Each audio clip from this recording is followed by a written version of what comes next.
I have yet to give a speech or have a meeting where somebody doesn't ask me the millennial question. What's the millennial question? Apparently, millennials as a generation, which is a group of people who were born approximately 1984 and after, are tough to manage. And they're accused of being entitled and narcissistic and self-interested, unfocused, lazy. But entitled is the big one.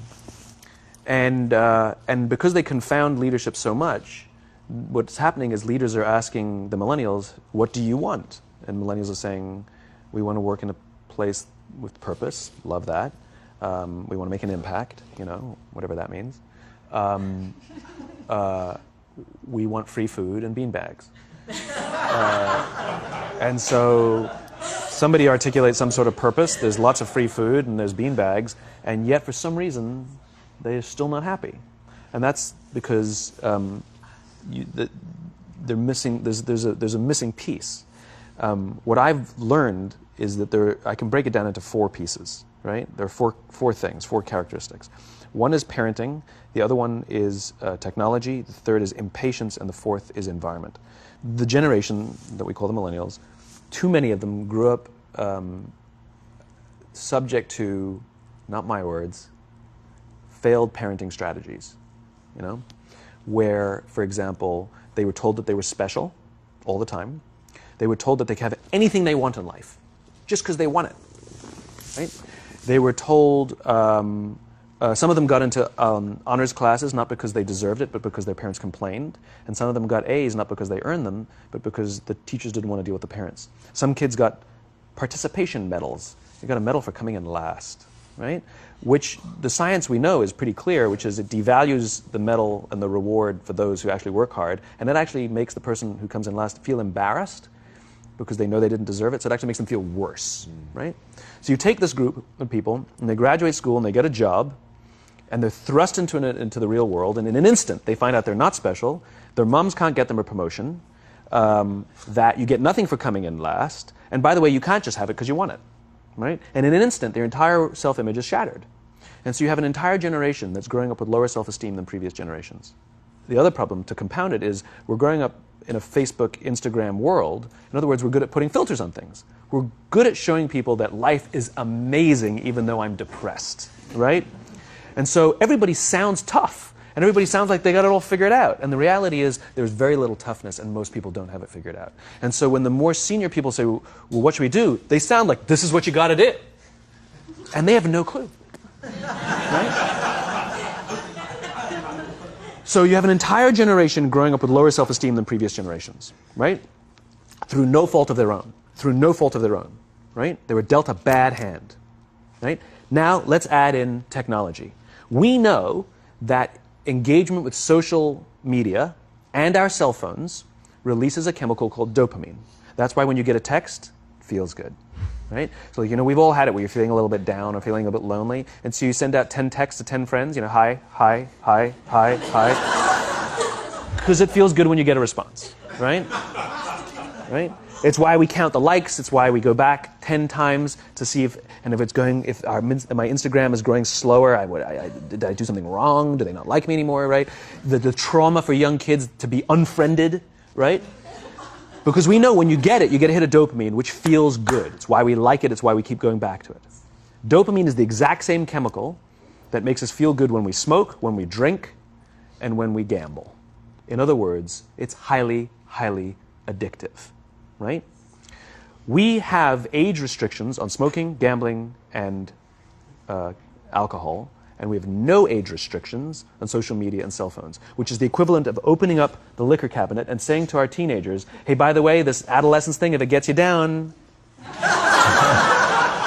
But that's basically what's happening. That's basically what's happening, right? That's basically what happened. You have an entire generation that has access to an addictive, numbing chemical called dopamine through social media and cell phones as they're going through the high stress of adolescence. Why is this important?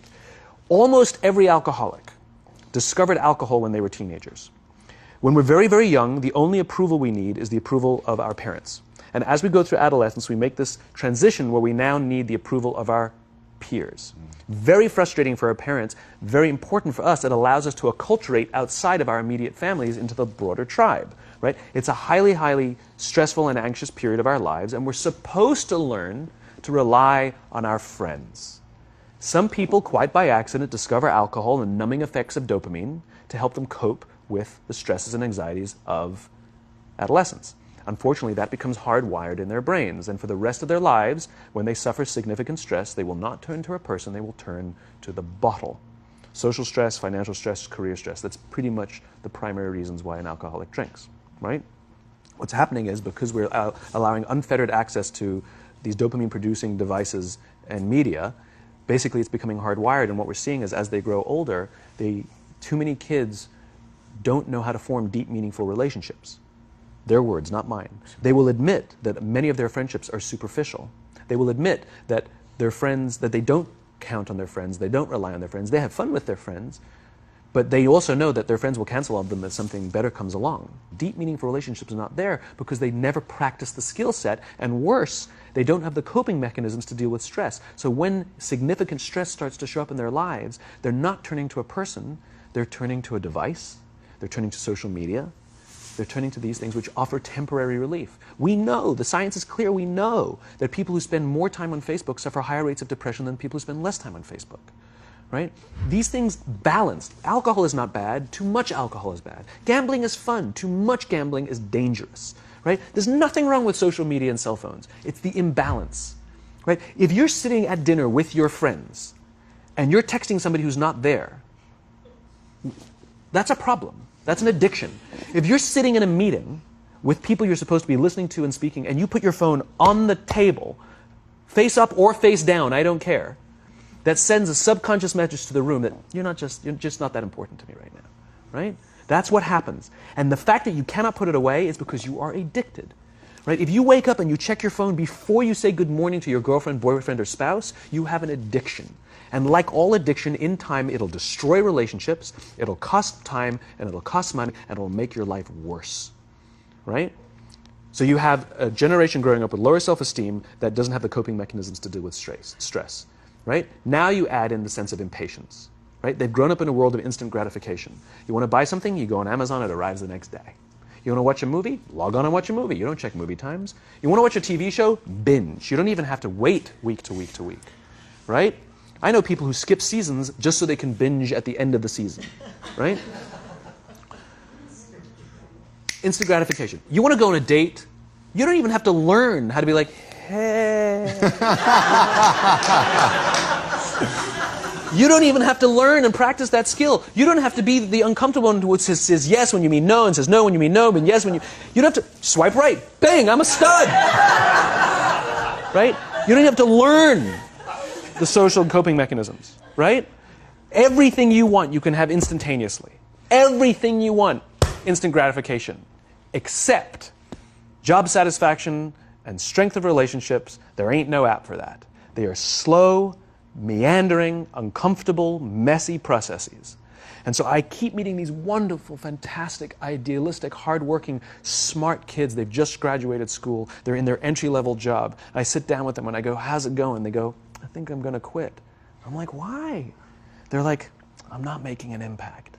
I'm like, you've been here 8 months. You know? It's as if they're standing at the foot of a mountain and they have this abstract concept called impact that they want to have in the world, which is the summit. What they don't see is the mountain. I don't care if you go up the mountain quickly or slowly, but there's still a mountain. And so what this young generation needs to learn is patience. That some things that really, really matter, like love, or job fulfillment, joy, love of life, self-confidence, a skill set, any of these things, all of these things take time.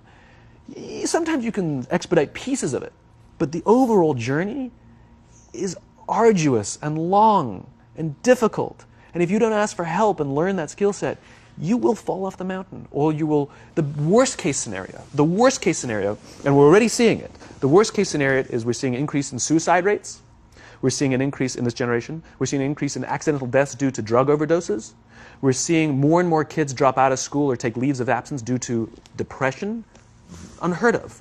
These are all, this is really bad.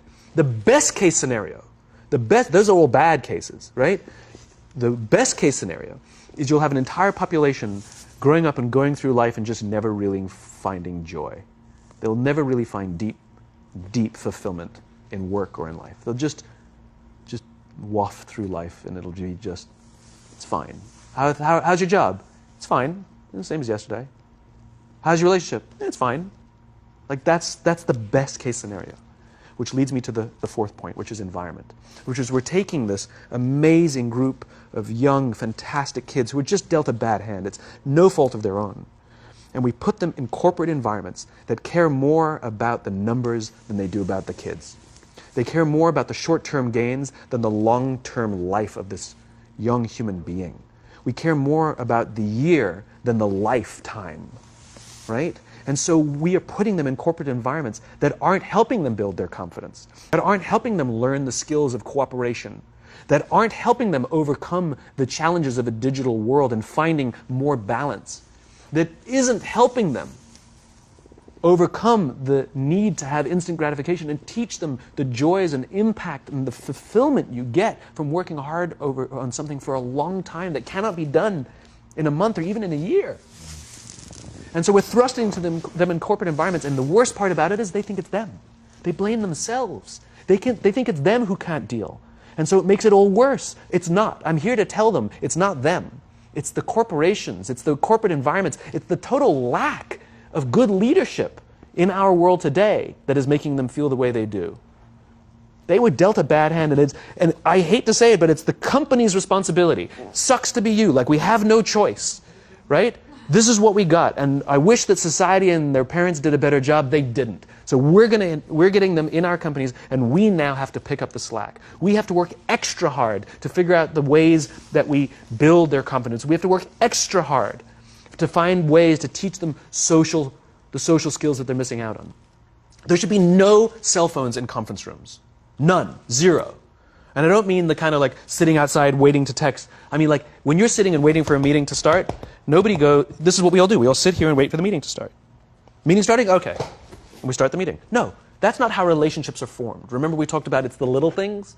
Relationships are formed this way. We're waiting for a meeting to start and we go, how's your dad? I heard he was in the hospital. Oh, he's really good. Thanks for asking. He's actually at home now. Oh, I'm really glad. That was really amazing. I know, it was really scary for a while. That's how you form relationships. Hey, did you ever get that report done? Oh my God, no, I didn't. I'll help you out. Can I help you out with that? Really? That's how trust forms. Trust doesn't form at an event in a day. Even bad times don't form trust immediately. It's the slow, steady consistency. And we have to create mechanisms where we allow for those little innocuous interactions to happen. But when we allow cell phones in conference rooms, we just, okay, have the meeting. And then my favorite is like when there's a cell phone there and you go like this, you go. It rings and you go. I'm not going to answer that. Mr. Magnanimous, you know? When you're out for dinner with your friends, like, I do this with my friends. When we're going out for dinner and we're leaving together, we'll leave our cell phones at home. Who are we calling? Maybe one of us will bring a phone in case we need to call an Uber or take a picture of our meal. That goes without saying, come on. I'm an idealist, but I'm not insane. You know? Not a heathen. I mean, it looked really good. We'll take one phone. And so it's like an alcoholic. The reason you take the alcohol out of the house is because we cannot trust our willpower. We're just not strong enough. But when you remove the temptation, it actually makes it a lot easier. And so when you just say, don't check your phone, people literally will go like this. And somebody will go to the bathroom, and what's the first thing we do? Have the phone. Because I wouldn't want to look around the restaurant for a minute and a half, you know? But if you don't have the phone, you just kind of enjoy the world. And that's where ideas happen. The constant engagement is not where you have innovation and ideas. Ideas happen when our minds wander and we go, and you see something, I bet they could do that. That's called innovation, right? But we're taking away all those little moments, right? You should not, and none of us should charge our phones by our beds. We should be charging our phones in the living rooms, right? Remove the temptation. You wake up in the middle of the night because you can't sleep, you won't check your phone, which makes it worse. But if it's in the living room, it's relaxed, it's fine. But it's my alarm clock. buy an alarm clock. They cost $8, right? I'll buy you an alarm clock, right? But the point is we now, in industry, whether we like it or not, we don't get a choice. We now have a responsibility to make up the shortfall and to help this amazing, idealistic, fantastic generation build their confidence, learn patience, learn the social skills, find a better balance between life and technology. Because, quite frankly, it's the right thing to do.